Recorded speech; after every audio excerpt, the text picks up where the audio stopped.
With boyish enthusiasm, I raced through the sliding glass doors fronting onto the Sears department store in the city of Lewiston, Maine.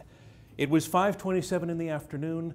I was 23 years old and I had very little time to do what I needed to do. Spotting the section selling large appliances, I zigzagged in and out of the aisles looking for the color TVs. And there they were, row upon row and shelf upon shelf of brand new color television sets, and thank goodness they were all turned on. But wait a minute, they were all on the wrong channel. In just a couple of minutes I was going to be appearing on Channel 8, but all of these sets were turned to Channel 6. See, this was my first day ever as a TV news reporter.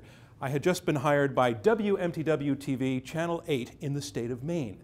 That's a real TV station. It was in TV Guide. And on this very first day, I had just written and pre-taped my first ever TV news report. It was something about a building that was threatening to collapse. And right after that, before we went on the air, I had jumped in my car and raced over here to Sears and into the TV department because I wanted to watch people watching me on television. But now all of these TVs were on the wrong channel, and so at hyper speed, I squatted down and moving towards the nearest set, pretending I might be considering a purchase, I switched it to Channel 8. And then I went to the shelf above and turned that to Channel 8, and I went down the aisle, Channel 8, Channel 8, Channel 8, Channel 8. And 5:30 came, and the news began, the music played, and Jim, the anchorman, said my name. Here's John Donvan reporting. And my story rolled. And there I was on all these TV sets. And I kind of looked around at the other Sears shoppers in the area and sort of, made my face available to them. Sort of, this guy right here, up there, you see what's going on here? And I waited for the moment of recognition.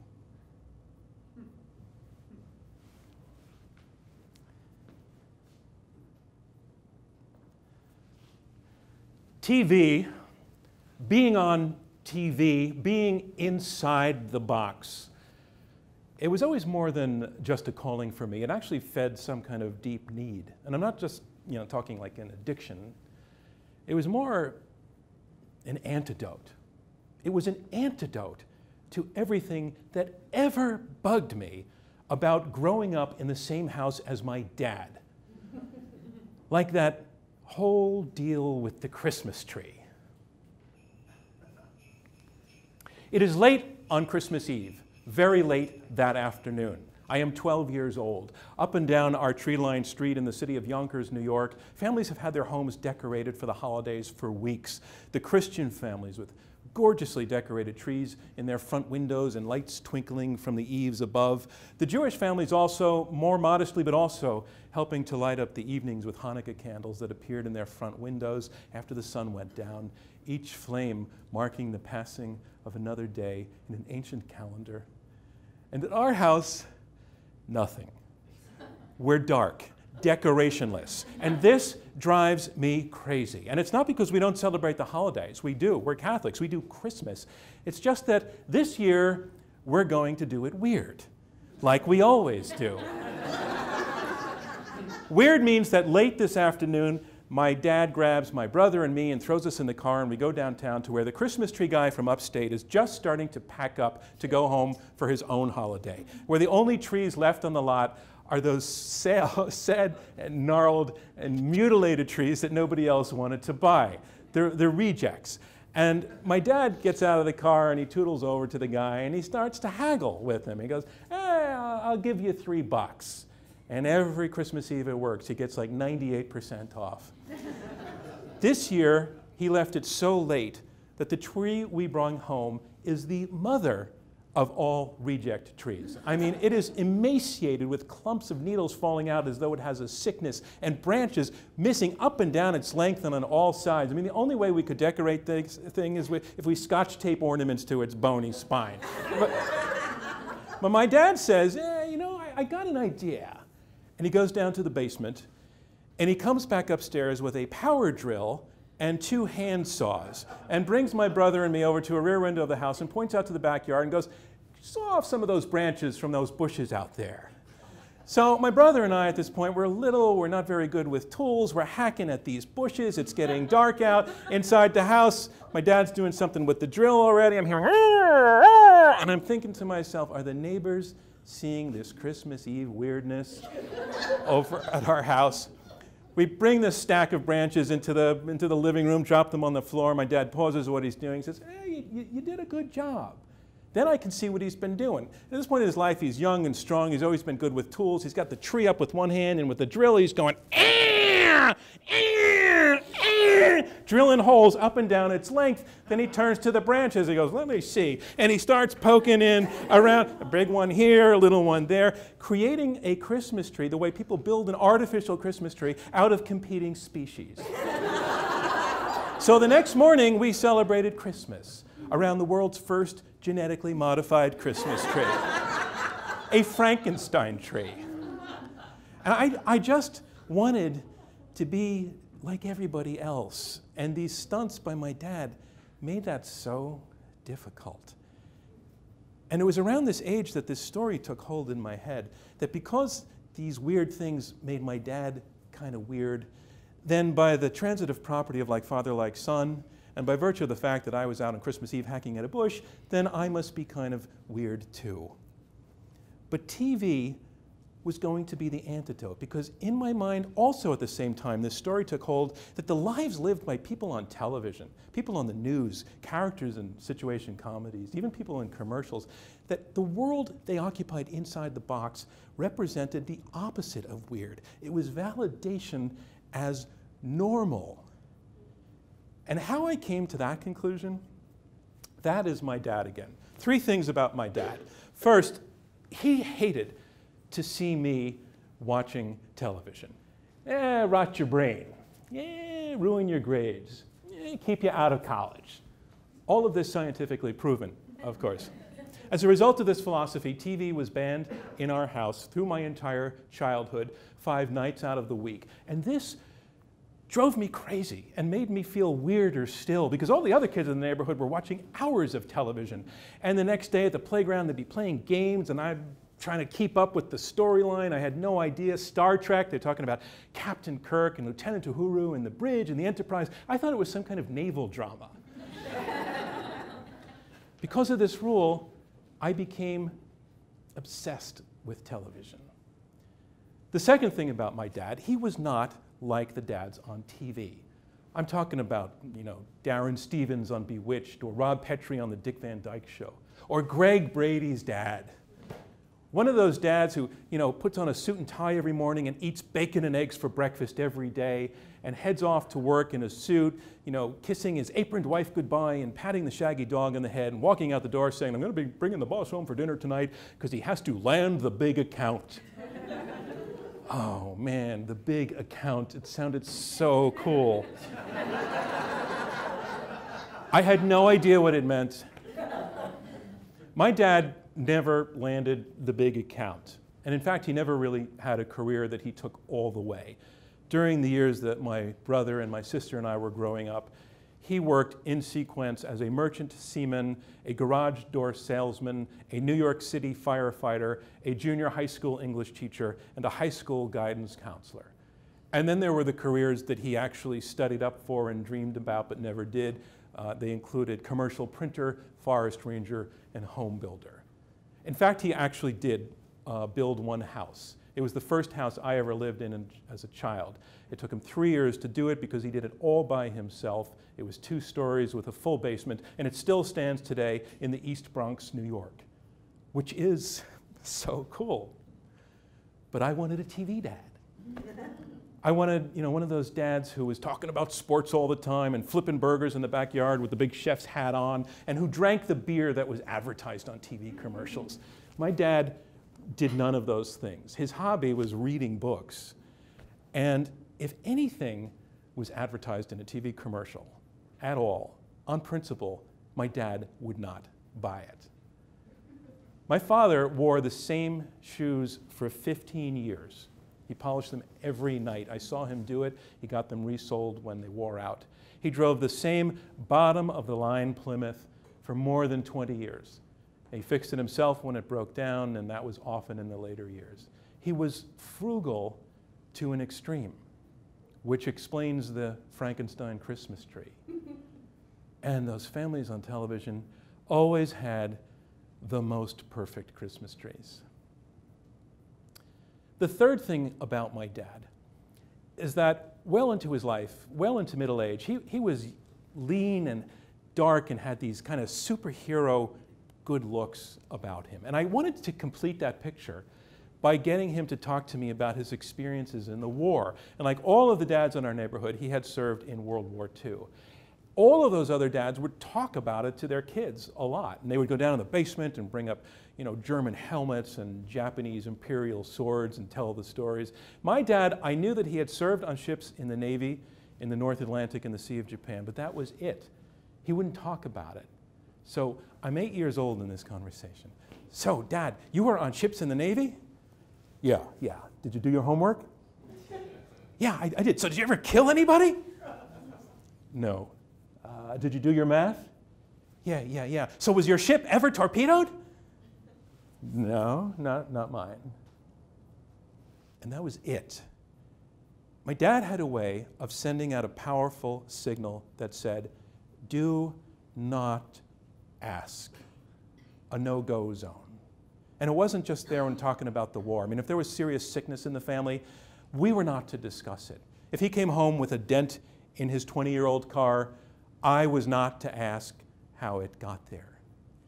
And when I was 8 or 9 or 10 years old, this really kind of got to me, because I had the sense that my dad had this man's knowledge of the world to impart to me about car accidents and hospitals in the war that he just wouldn't share. And I don't think he knows how much this left me wanting and how it left me feeling somehow stuck on the road from boyhood to manhood. But the fix to all this was to become a TV news reporter. It would address my obsession with television, it would get me inside the same world as Greg Brady, and it would allow me to ask anyone any question, anytime, anywhere, because that's what TV reporters do.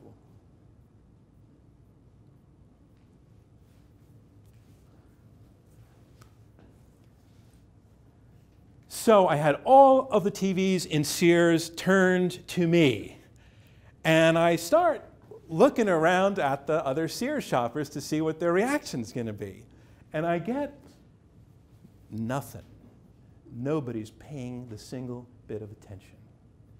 Lesson number 1, validation in life does not come from having your face on a TV screen. Not that I grasped that lesson right away or for many years to come. The whole newsman thing was just something I was so invested in. I mean, in the 3rd grade, I started my own school newspaper. It was bashed out on a beaten up old typewriter, but it was for real. And then in high school, I wrote for the school paper, and in college, I worked on the radio station. And then after college, I worked in some small stations in New England. And now, finally, in Maine, I had made it onto television. It was there. I mean, I was in TV Guide, the Northern New England edition, page 48. I mean, it's true I wasn't there the day they took the photo, and they had to literally cut and paste me from another photo and stick me in, so it looked kind of cramped up there at the news desk. And the truth is, very quickly, I began to feel that the station itself was too small, that I needed to be in some bigger place. It was located in a town called Poland Spring, Maine. And yes, it's the same place where the water comes from. The truth is, it's actually the water that everybody in the whole town gets through their faucets. But the bottled water company, they just spritz some gas into it and slap a label on it and sell it to people in Georgetown. I was taking showers in Poland Spring water. I loved Maine, but I just felt I needed to get someplace bigger. So I started to send out tapes of my work to really big markets like New York and Boston, and I got no response whatsoever. So I lowered my sights and I started sending tapes to other markets like Pittsburgh and Providence. Nothing there either. So I lowered my sights a lot more, and I started traveling on weekends hundreds of miles, sometimes driving myself both ways to places like Wilkes-Barre, Pennsylvania, and Madison, Wisconsin.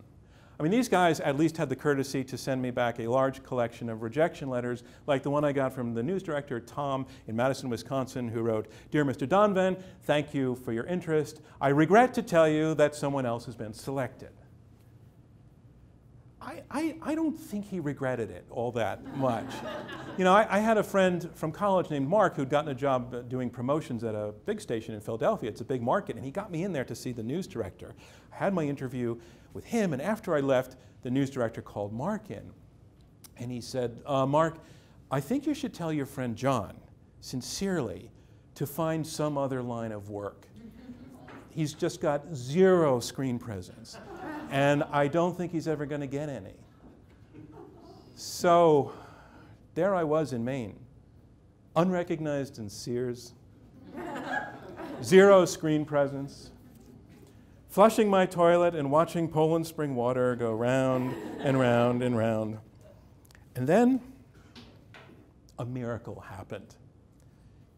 In a competition for a new fellowship that was starting up at ABC News, I wrote an essay, and the theme of my essay was how television news was overly focused on cosmetic things like how the reporter actually appears on camera and this whole nonsense about screen presence. And I don't know how it happened, but I won. And it was a totally Cinderella thing. I mean, just recently rejected in Wilkes-Barre, Pennsylvania, on a June morning I will never forget. I was whisked through the front doors of ABC News World headquarters in New York City, and everybody there wanted to meet me. And the reason for that was that the fellowship had just been established to honor an executive producer who had been killed while covering a story in the Middle East. And to honor him, his colleagues who loved him, correspondents and producers, had chipped in to this fellowship. And so in order to honor him, when I showed up, they were all being amazingly nice to me. They gave me this fantastic tour of the whole facility, top to bottom. I was ushered in to meet the legendary president of ABC News, Roone Arledge. And then they threw a luncheon for me. It was very, very fancy. And then the best part of all, they gave me the entire summer to hang out in the London bureau doing whatever I wanted while they paid for it. And the best part of going to London that summer, Peter Jennings. He wasn't the anchorman yet, but he was already my idol. He was the bureau correspondent in London, and he also was amazingly nice to me because of this fellowship. He took me under his wing, he had me over to his house for dinner, he invited me to the christening of his baby daughter, which was held in a stately mansion in the countryside, and he actually agreed to shoot a promotional video for my old station back in Maine. And I actually wrote the script for him. I wrote it out by hand on a piece of loose leaf paper, and it was held up in front of a camera. And here's how it went. The shot opens, and Big Ben is in the background, and in the foreground is Peter Jennings. And he says, "I'm Peter Jennings in London. Reporting and following on world events takes the work of many people, like John Donvan." I'd written the thing. And the shot widens out, and there I am, standing next to Peter Jennings. And I say, "And I still suggest you watch Region 8 News weeknights at 5:30.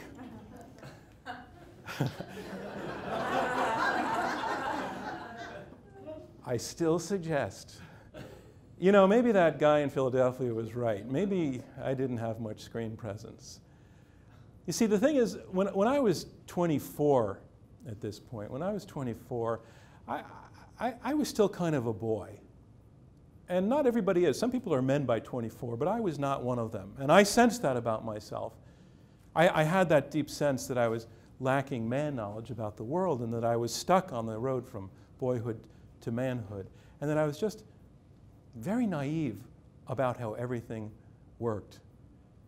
I had so much to learn.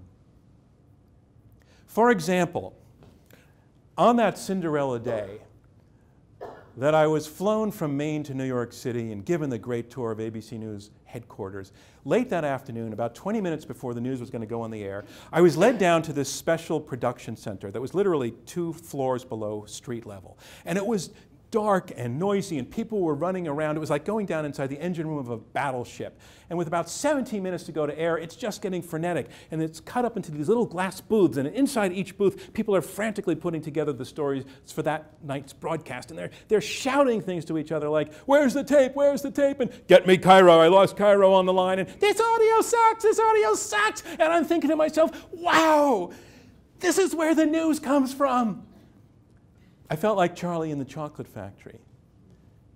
And wow, that guy must be Willy Wonka. And I had just spotted the guy who was obviously in charge of this down-in-the-dark operation. He was a guy whose name was Bob. And Bob was this little wiry guy with a sort of goatee and a swagger and this squint on his face that said, "I'm in charge down here." And he was yelling, threatening things out to everybody in the room, like, "People, if you're not going to make it, better tell me now or else." And he's talking on 2 phones. He's got Cairo on the line over here. Yeah, hold on. And he's got the people upstairs in the daylight on the other line. He obviously resents them. "I got it handled. And I'm sort of pushed forward to this Bob guy to meet him. And I stick my hand out, and he does one of these, you know, with the phone and the pinky still in there. Yeah, good to meet you. I don't know, some kid. And I back away from this Bob into the glass booth nearest me, where even then, a producer and correspondent are putting together that night's lead story, and it was about a gun battle that had erupted only an hour and a half earlier in a Central American capital city where there was a civil war taking place. And I'm watching the pictures come in over the satellite, and it's amazing stuff. I'm seeing the gunfight, da-da-da-da-da-da. And then there's an interview with an American woman who was almost caught in the crossfire, and then there's an interview with her son, who looks to be about 11 years old, and he talks about how scared he was.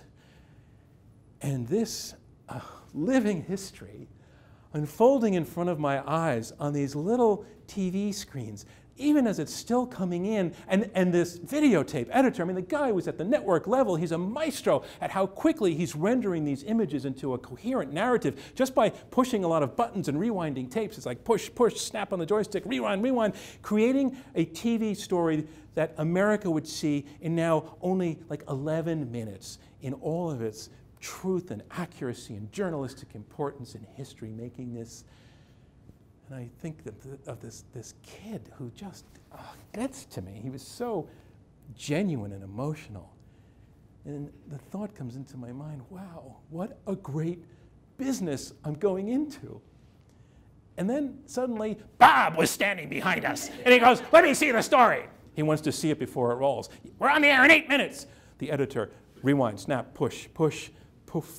And the story rolls. We see the gunfire. Da-da-da-da-da-da. The American woman talks. The kid talks. Bob speaks. Not bad. Everybody in the booth visibly relaxes. Bob turns and swaggers out. But when he gets to the hallway, he knocks on the glass. He goes, "Hey, you got to get 10 seconds out of that. You're too long." There's a pause. And he says, "Lose the kid." And it happened. Rewind, snap, push, poof, and the kid vanishes. America never saw him. In TV terms, it's like he just never happened. And it hits me hard somehow. You know, I knew how editing worked. I had done it myself in Maine a bunch of times. I just never knew it could be so brutal. Lose the kid. I hated the way that sounded. But you know, I guess I'm in the big leagues now.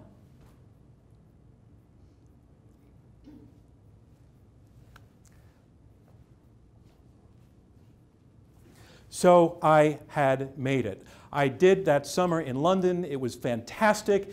And then at the end of August, I flew back home to take care of a few things and to take some courses at the Columbia Journalism School, which was part of the fellowship. But I knew I was going back to London. They told me they wanted to give me a job there. And I was so thrilled. And I got to tell you, my dad was actually pretty proud of me. Even though, in addition to not liking to see me watch television, he really wasn't crazy about the whole profession of journalism. Didn't like reporters. It's like, they're always getting into other people's business. They're always asking lots of questions. But you know what I had? I had my ticket to normal. I was joining the world of people inside the box. And then my dad struck again. It was literally on that summer night in August when I came home from London. My mom had been traveling for several weeks also, and my dad was happy that we all got home on the same night, and we had a nice reunion supper in the kitchen. And I discussed the stuff I'd been doing in London and talked about my plans to go back there. And then towards the end of the meal, I pushed back my chair, and I went looking for Cindy. Cindy was our dog. She was no purebred, but she was kind of a police dog with a bit of an aw shucks look on her face. And she'd been in my life since I was 10 years old, and for my brother and me, she was like really a best friend, like we'd known her forever. And it kind of surprised me when I came home that she hadn't come running to find me, but she was having difficulty walking at that point, I knew. So I went to find her, and I went upstairs, and she wasn't upstairs.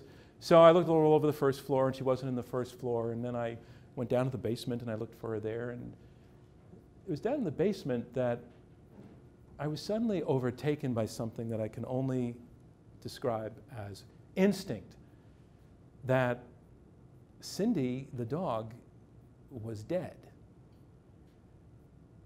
And I went up to the kitchen, and I walked through the door just as my mom was leaving, and just me and my dad, and I said, "Dad, where's Cindy?" And he said, "Oh, she's around."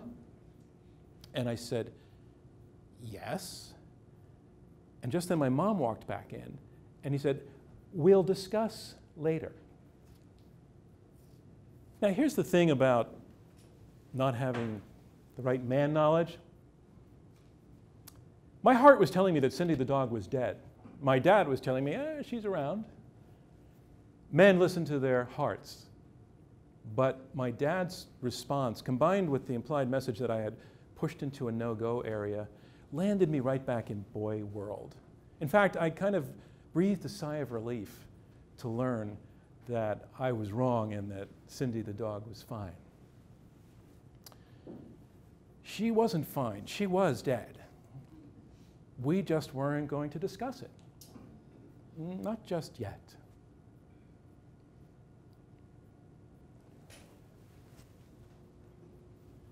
A year and a half later, I'm in London as planned, and at 5:30 in the morning, I'm in a taxi hurtling west across the city towards Heathrow Airport. It's dark outside, it's chilly, the streets are empty, and in my head, I am begging this driver to please go faster. In front of me that morning was my big break. I'm 25 years old now, and I'm working at ABC in London for the radio department, which is great, but it's not TV. And the wall between radio and TV can be very hard to jump over. But on this morning, they are giving me my shot. It's a Sunday, and a huge story has just broken over in Ireland, and none of the regular ABC correspondents in London are in town. And so in its desperation, the news desk in New York has called me, and a guy says to me at 4:30 in the morning, "Get to Dublin, get to Dublin. Yes, yes, you're doing the TV side. Just get there, make it happen." What had happened over in Dublin about 4 hours earlier is that a fire had broken out in a crowded discotheque, a place called the Stardust. It was Valentine's Day, and it was packed. There were 800 people inside. And when the smoke had crossed the dance floor, the lights had gone out, and there had been a panic and a pileup, and 48 kids had died. Most of them were about my age. You know, it is a perversity of making your living doing the news, that it's a living that is mostly built on bad things happening to other people.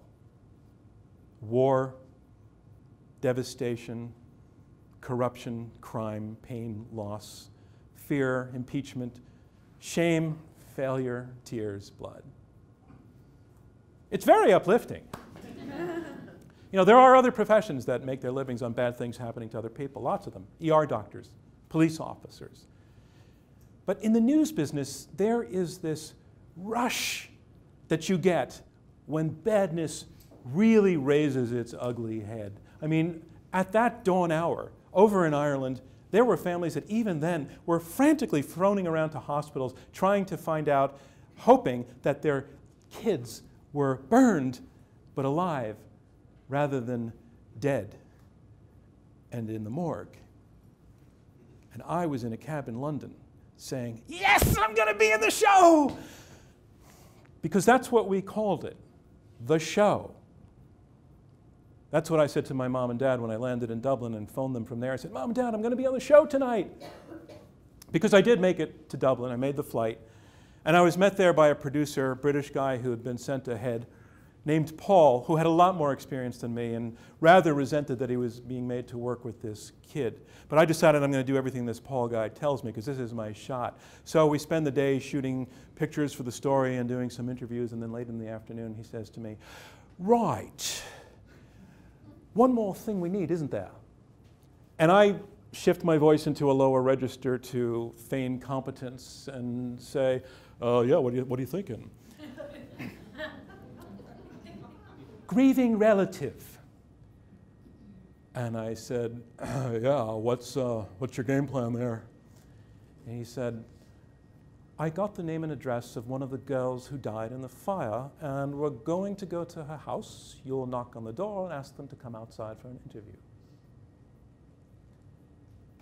In a cold sweat, I walked up the path of this little house in the suburbs of Dublin, stepped up on the stoop. I could see there was a screen door, and behind it, the door into the house was open, and through it, I could see a collection of silhouettes, people, family members, I guess, gathered around, huddled together, talking. I had no idea what I was going to say as I raised my hand and knocked as respectfully as I could. And there was no response whatsoever. Nobody moved. And I looked over my shoulder at Paul, who was waiting in the car back there, and I give him this, and he gives me one of these.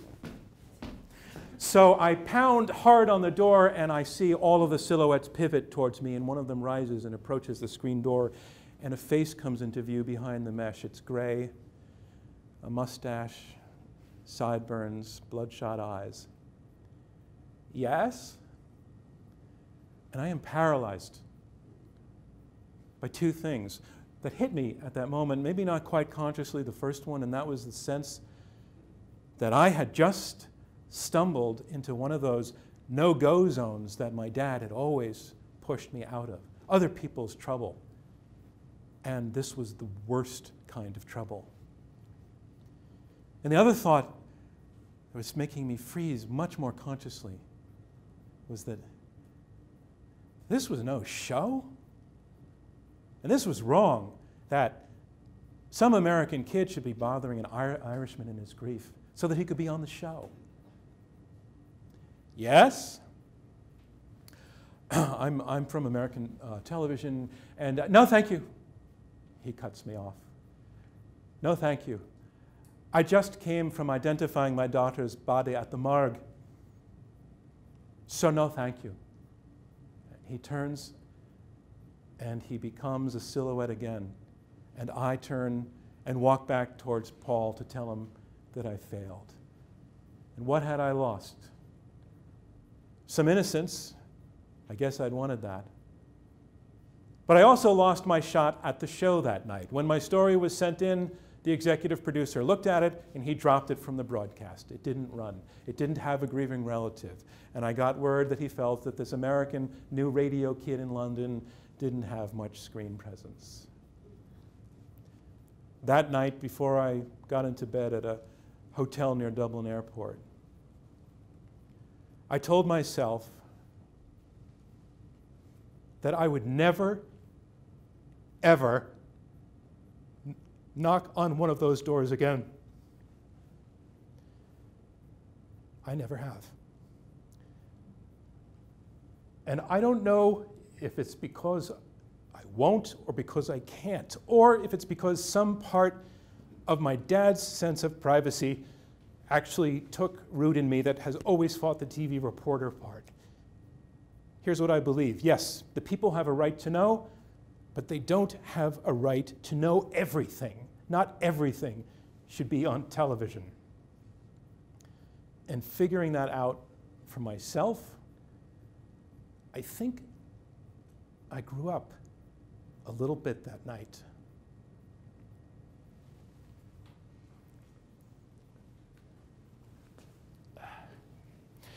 We'll discuss later, my dad had said when I asked him where was Cindy the dog, and now it was later. It was about 15 minutes later. My mom had gone upstairs for the night, and my dad said, can we go outside? I just want to chat with you for a minute privately. So we stepped outside to the front of the house, and he said, I got some sad news for you. Cindy died 2 days ago. And I said, but Dad, you just told me that she was around. He said, oh, she's around. And he led me over to the garage and opened the door, and I looked inside, and on the floor near the rear wall next to a wheelbarrow, I saw a misshapen black plastic bag. You put her in a garbage bag? Which he didn't answer directly. He said, I need your help. Tonight, when it gets dark out, I want to take her out and give her a decent burial. No. Greg Brady's dad never made him bury a dog in the dark. I mean, this is the antithesis of normal. You know, we're in Yonkers, New York, not on a farm. You can see Manhattan from there. I mean, a goldfish in the garden is one thing, but the higher mammals, there are professions that take care of this, like the veterinarian or the dog pound. But no, we're going to have a secret burial in the dark. And the reason it has to be secret is that the whole legality of this enterprise is rather questionable. I mean, the spot that my dad picked out to bury the dog, I will not be disclosing where it was. But let me just say that two people seen digging a grave late at night there could be in for some very social, awkward questions. The only kind of sweet, coincidental factor about it, it happened to be under the branches of a young dogwood tree. Oh, and he tells me that I'm going to be doing all of the digging because he's 60 years old, and I was hanging out with Peter Jennings 3 days before this. How did this happen? But, you know, I can't say no to him. And it's not for the usual dad-boy reason that I have to do everything my father tells me to do. It was something else. It's that I could see suddenly that he wasn't enjoying this at all either, and that he needed some company in this madness that he had concocted. So when I finally said, all right, I'll do it, I think maybe I grew up just a little bit more. Because, yeah, I was going to join in the weirdness, but I was doing it man to man. So it got darker outside, and we headed out to the garage to start this thing. And that's where I learned that it was going to fall to me to have to lift the dog up and put her into the wheelbarrow, which was a 75-pound heft. And as I bent down and put my arms under her, I really tried to shut my brain down to the whole thing. But unfortunately, my hands started to figure things out. And my right hand's thinking, oh, that's her foot. And my left hand's thinking, that's her nose, that's her poor head. And I'm yelling at my hands to shut up, please. I finally got her in the wheelbarrow. My hands had totally lost their innocence. But you know, to this day, about that plastic bag, to this day, I'm grateful that I never had to see Cindy dead with my eyes.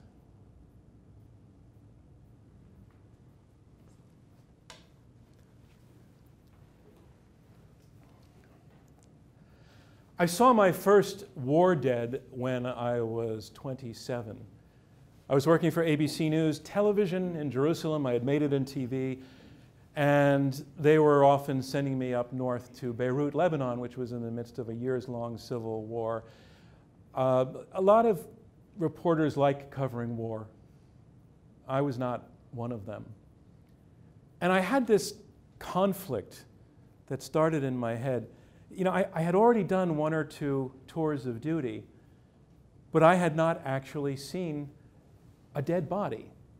It's not that I was avoiding it, but I wasn't seeking it out either, and it had just worked out that things were quiet when I was there, or fighting happened, it was too far away, we couldn't get there in time.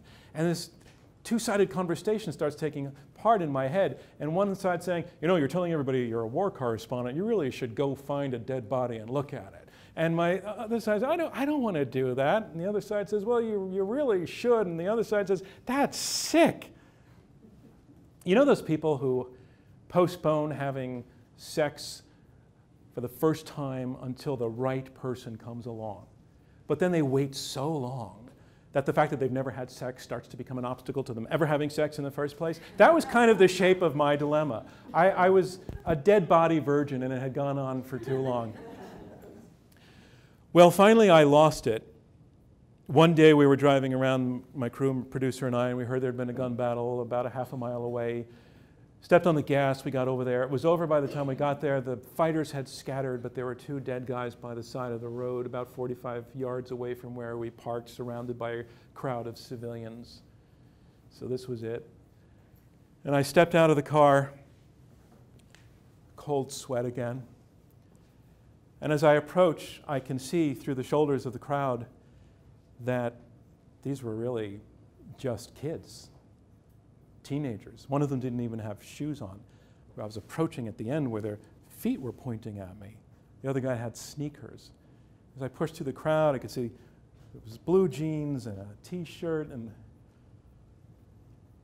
whoa. One of these guys didn't have a head. Somebody in the crowd tells me that a hand grenade had hit him in the chest and it had taken everything away. And I looked again and looked away. So I was now seeing my first dead bodies. But then this crazy thought hit me. Standing down here by the feet, where everything was still attached, I was kind of looking at the easy end. The difficult end was if I went over there and looked back inside where the head was supposed to be. And I made myself step around, and I looked. And what I saw is still here. It was kind of the lesson told every day in every butcher shop in the world that the human anatomy is a miracle, but basically it's built of meat and bones.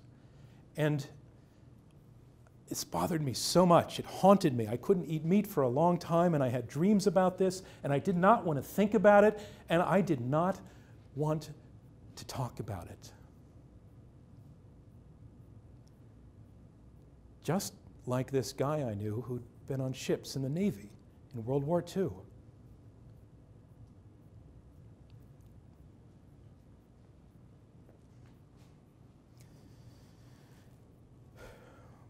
The moon was out, and I was doing the digging while my dad watched. He said we weren't going to tell my mom about this until it was all done. He assumed that she would object to the whole project. But actually, I was starting to be somewhat at peace with it. Enough so that I dared to ask my dad, so Dad, how did Cindy die? And there was a long pause. I thought I'd hit another no-go area, but he finally spoke, and he said, well, a couple of weeks ago, she started whimpering a lot, and blood was coming out of her bottom. And I said, oh. And he said, so I took her to the vet, and he said she had really, really advanced cancer. Oh, okay. And he said it was time to put her down. So that's what happened. I had finished digging the grave, and I lifted Cindy one last time, still in the bag. My hands were silent this time, and I gently and respectfully laid her in the bottom of the grave. And then I looked over at my dad, and I had one more question that was kind of nagging at me. It was the normal one, the civilized one. I said, Dad, when the vet put her down, why didn't you just let him handle this whole thing? And he said, well, The vet didn't put her down. I did it myself.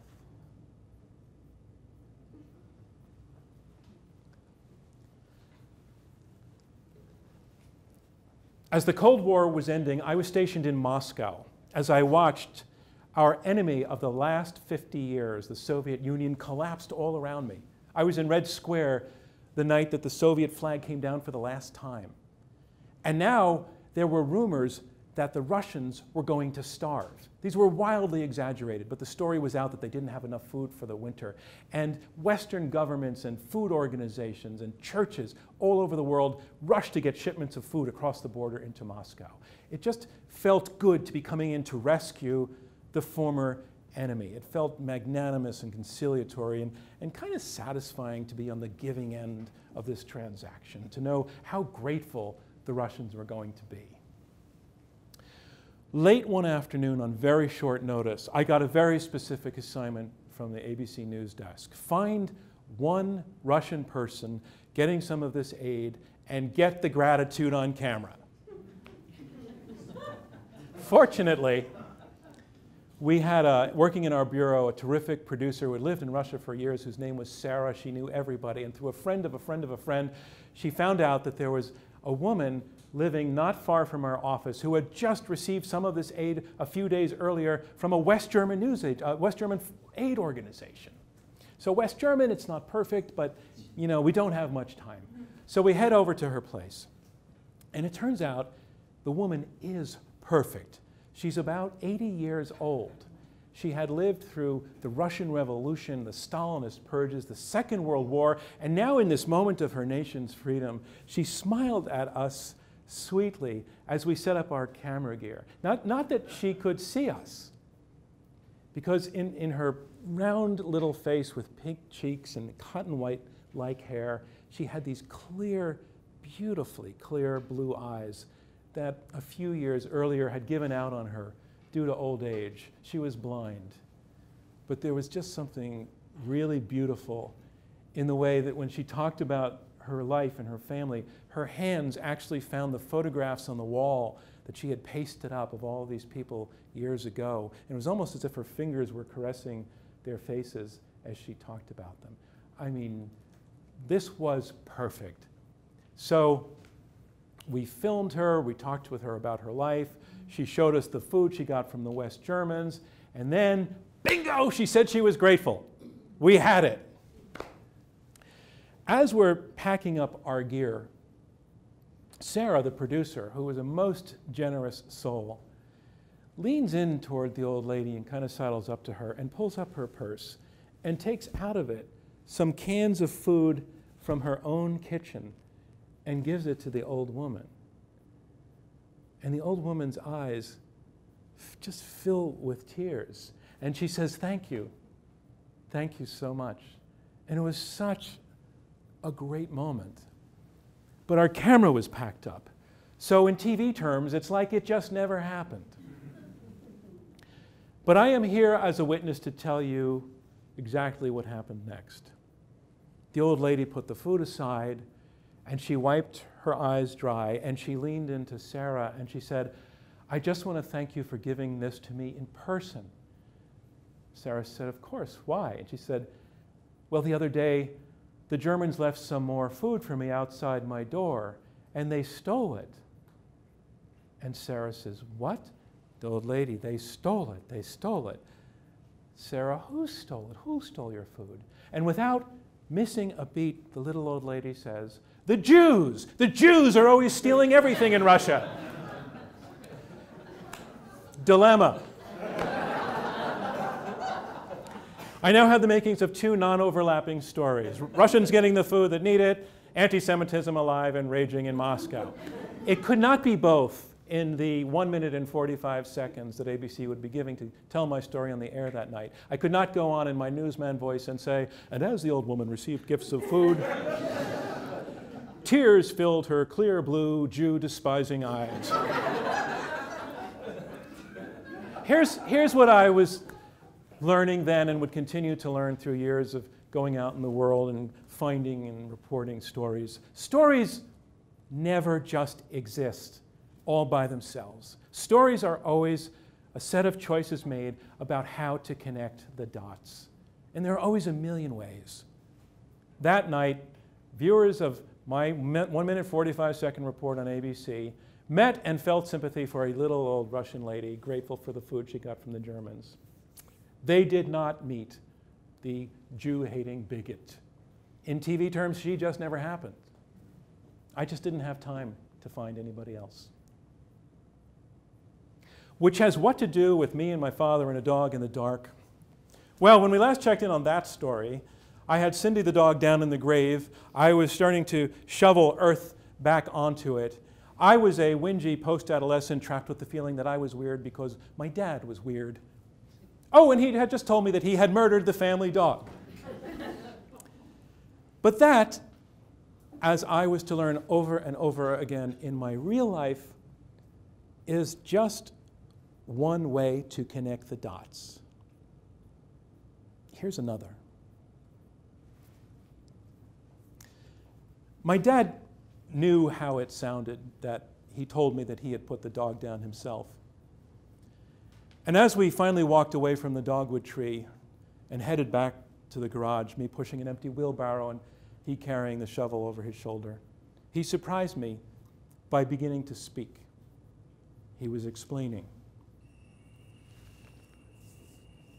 I just hate the thought of a loved one dying by himself, he told me.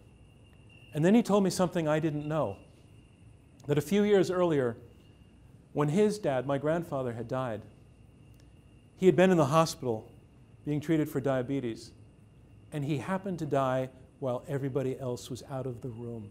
And this ate at my dad.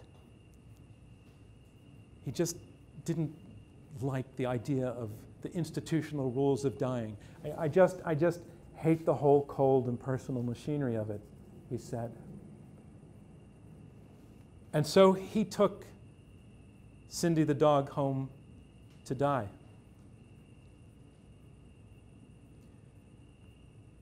He got down on the floor with her and pulled her into his arms. She was still panting in pain, and her body was rigid from it. He got a cloth, and he put some chloroform on it and sprinkled it, held it near her nose, not smothering her, but just so that she could inhale it, and he hugged her. And after a few minutes of her inhaling, her body began to relax, and her breathing eased, and the whimpering stopped. And then her breathing stopped. And I don't know whether my dad cried in that moment. That he would not have ever told me, but it struck me, standing there in the dark with my dad, where I could not see his eyes and he could not see mine, that my father had delivered to a dog the most loving, generous, gentle departure from this life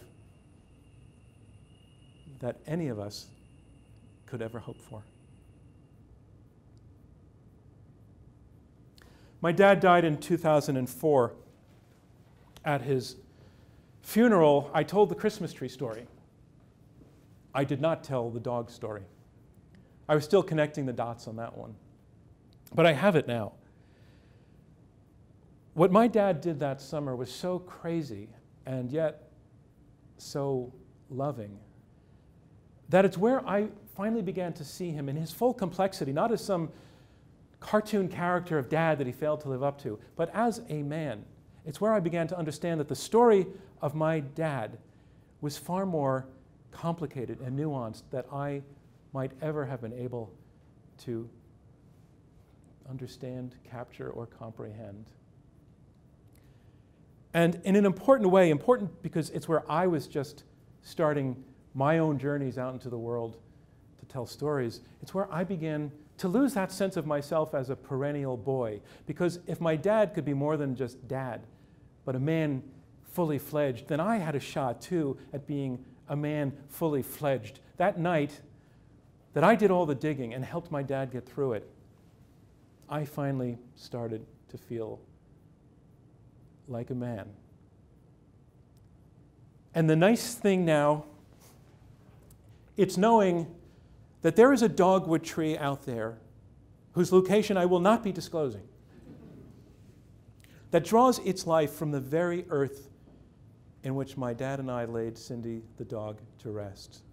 And that whenever its leaves flutter in the wind, they are telling this story one more time, but in their own way, because there are so many ways to connect the dots and to tell a story. Thank you.